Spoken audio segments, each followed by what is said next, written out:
नमस्कार दोस्तों। आशा है आप सब लोग स्वस्थ होंगे और आज जन्माष्टमी का पावन पर्व बड़े धूमधाम से मनाने की तैयारी कर रहे होंगे। दोस्तों जी हाँ, आज रात को हम भगवान श्री कृष्ण जी के जन्म का महोत्सव मनाएंगे। दोस्तों, इस पावन पर्व पर मैं आज आपके साथ भगवान श्री कृष्ण जी की एक बहुत ही सुंदर स्तुति प्रस्तुत करूंगी जिसका नाम है मधुराष्टकम। जी हाँ दोस्तों, अगर आपको शाम को आरती करते समय कोई आरती ना आती हो, वैसे तो आरती कुंज बिहारी की या कोई भी भगवान श्री कृष्ण जी की आरती आप कर सकते हैं, लेकिन अगर बाय द वे आप सरल भाषा में करना चाहते हैं, आप इस स्तुति को भी पढ़कर पूजा का समापन कर सकती हैं। और दोस्तों, इस स्तुति के बारे में कहा जाता है कि यह स्तुति किसी भी रिश्ते में प्रेम बढ़ाने के लिए बहुत ही लाभदायक है, बहुत ही फलदायी है। अगर हमारी किसी रिश्ते में दरार आ गई है तो हम उस रिश्ते को सही करने के लिए इस स्तुति का पाठ करने का संकल्प आज जन्माष्टमी के दिन से ले सकते हैं। यह प्रेम पाने वाली स्तुति है, चाहे वो जीवन साथी के साथ हो या हमारे विवाह में बाधा आ रही है उसके लिए, या हमारे परिवार में कोई क्लेश है, आपस में हमारी भाई बहन में या किसी भी रिश्ते के साथ अनबन चल रही हो, दरार आ गई हो, तो रिश्तों में सुधार के लिए यह मधुराष्टकम स्तुति बहुत ही फलदायी है। और अगर आप अपने रिश्तों को सुधारना चाहते हैं तो आज जन्माष्टमी के दिन भगवान श्री कृष्ण के सामने आज शाम को जन्माष्टमी के दिन से ही आपको यह संकल्प लेना होगा। हाथ पर थोड़ा सा पानी रखें, उसमें जौ तिल रखें और भगवान श्री कृष्ण जी के सामने संकल्प लें कि प्रभु, हे कृष्ण, हे वासुदेव, मैं अपने इस रिश्ते के साथ अपने रिश्ते सुधारना चाहता हूँ या सुधारना चाहती हूँ, आप इसमें मेरी मदद कीजिए।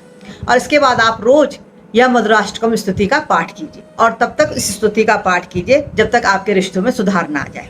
तो दोस्तों, यह तो मैंने आपको मधुराष्टकम के बारे में बताया। तो चलिए मैं आपको यह सुंदर स्तुति सुनाती हूँ और वीडियो के अंत में मैं आपको एक दो टिप्स जन्माष्टमी की पूजा को लेकर भी बताऊंगी। आप उसे भी जरूर सुनिए और लाभ उठाइए। तो यह स्तुति इस प्रकार से है।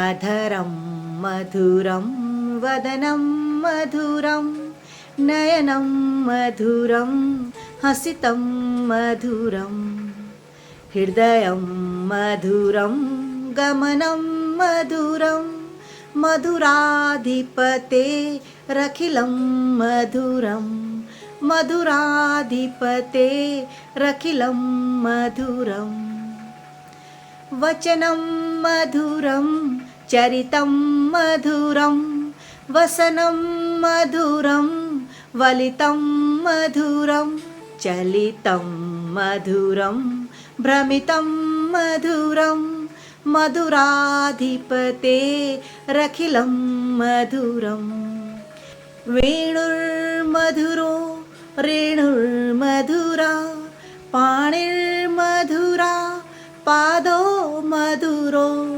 नृत्यं मधुरं सख्यं मधुरं मधुराधिपते रखिलं मधुरं मधुराधिपते रखिलं मधुरं गीतं मधुरं पीतं मधुरं भुक्तं मधुरं सुप्तं मधुरं रूपं मधुरं तिलकं मधुरं मधुराधिपते रखिलं मधुरं मधुराधिपते रखिलं मधुरं कर्णं मधुरं तरणं मधुरं हरिणं मधुरं रमणं मधुरं वमितं मधुरं शमितं मधुरं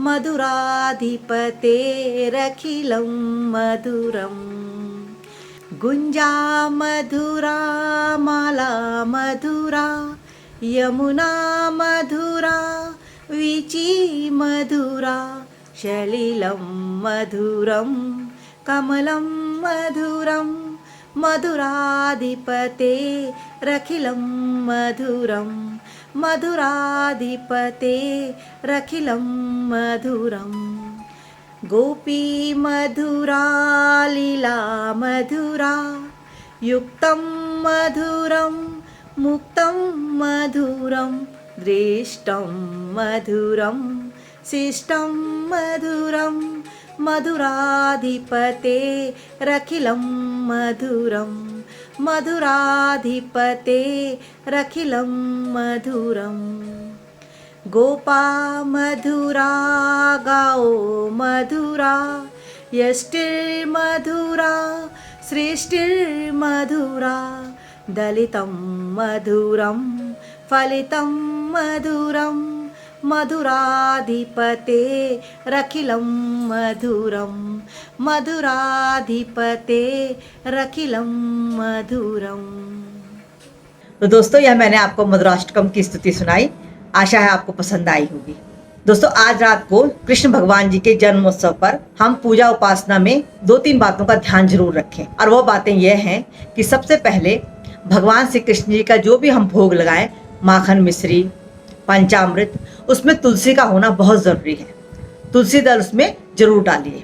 और दूसरा इस बात का ध्यान रखना है, जो भी हमने मूर्ति ला रखी है, मेटल की मूर्ति है या छोटे से बाल गोपाल है, जो भी हमने ला रखी है, उस मूर्ति का पंचामृत से भगवान श्री कृष्ण जी को स्नान कराएं। दोस्तों पंचामृत 5 चीज़ों से मिलकर बनता है, जैसा कि हम सब जानते हैं, दूध, दही, शहद, चीनी और घी। लेकिन अगर हम इन 5 चीज़ों को एक साथ मिलाकर नहीं, अलग अलग से ही भगवान श्री कृष्ण जी का स्नान कराएं तो यह और भी अति उत्तम होगा।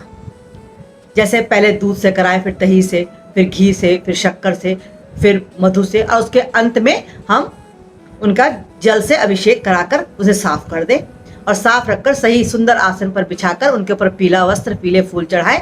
बहुत से लोग जन्म पर केक भी काटते हैं, वैसे जैसे आपकी इच्छा। तो दोस्तों ये मैंने आपको छोटी छोटी विशेष जानकारी दी और मधुराष्टकम स्तुति पढ़कर भी सुनाई। आपको कैसी लगी आप मुझे यह जरूर जानकारी दें। मेरे वीडियो को लाइक शेयर भी कीजिए और साथ ही मेरे चैनल को सब्सक्राइब जरूर कीजिए। मेरे नए नए दर्शक बढ़ते जा रहे हैं, इसके लिए मैं तहे दिल से शुक्रिया। और दोस्तों एक बार फिर से मेरे सभी प्यारे दर्शकों को जन्माष्टमी की हार्दिक शुभकामनाएं। भगवान श्री कृष्ण जी हम पर हमेशा अपनी अनुकंपा बनाए रखें। जय श्री कृष्ण।